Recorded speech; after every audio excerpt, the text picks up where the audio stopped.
നിങ്ങൾക്ക് ഒരു മെസ്സേജ് വരാൻ പോകുന്നുണ്ട്.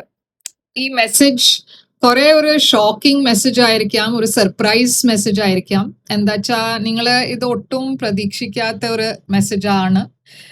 നിങ്ങൾ എക്സ്പെക്ട് ചെയ്തില്ല എങ്ങനത്തെ ഒരു മെസ്സേജ് വരും, ഈ പേഴ്സൺ നിങ്ങൾക്ക് ഈ മെസ്സേജ് അയക്കുംന്ന്. ഞാൻ കാണുന്നത് ആരോ നിങ്ങളെ കുറിച്ച് കുറെ ഓവർ തിങ്ക് ചെയ്യുന്നുണ്ട്. ഈ പേഴ്സൺ ഇതുവരെ അവരുടെ ഫീലിങ്സ് ഹോൾഡ് ചെയ്തിട്ടായിരുന്നു വെക്കുണ്ടായിരുന്നത്. കുറെ ഓവർ തിങ്കിങ് ഉണ്ടായിരുന്നു. എങ്ങനെയാണ് ഈ മെസ്സേജ് അയക്കേണ്ടത്, എന്താണ് പറയണ്ടേ ഒന്നും അവർക്ക് അറിയണ്ടായിരുന്നില്ല. അതുകൊണ്ട് അവര് കുറച്ച് ഹോൾഡ് ചെയ്യായിരുന്നു.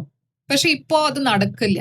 ഇപ്പൊ അവർക്ക് ഈ കണക്ഷനെ ഡിനൈ ചെയ്യാൻ പറ്റില്ല. അവർക്ക് ഈ ഫീലിങ്സിനൊക്കെ എക്സ്പ്രസ് ചെയ്യേണ്ടി വരും. അവർക്ക് ആ ഒരു റെസ്റ്റ്ലെസ്നെസ് ഉണ്ട്. അപ്പൊ ഞാൻ കാണുന്നത് ഒരു ഇമോഷണൽ മെസ്സേജ് വരാൻ പോകുന്നുണ്ട്. ഈ പേഴ്സൺ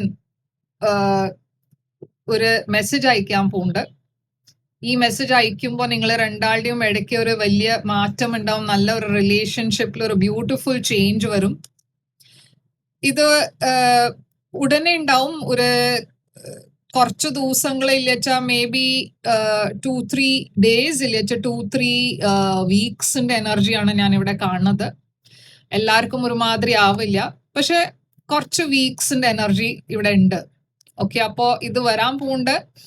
ആൻഡ് നിങ്ങൾക്ക് ഓൾറെഡി അറിയാം ഈ പേഴ്സൺ ആരാണെന്ന്, ഒരു ഇൻറ്റ്യൂഷൻ ഉണ്ടാവും. അപ്പോ ഇത് റെസൊനേറ്റ് ചെയ്തിട്ട് ലൈക്ക്, ഷെയർ, സബ്സ്ക്രൈബ് ചെയ്യുക.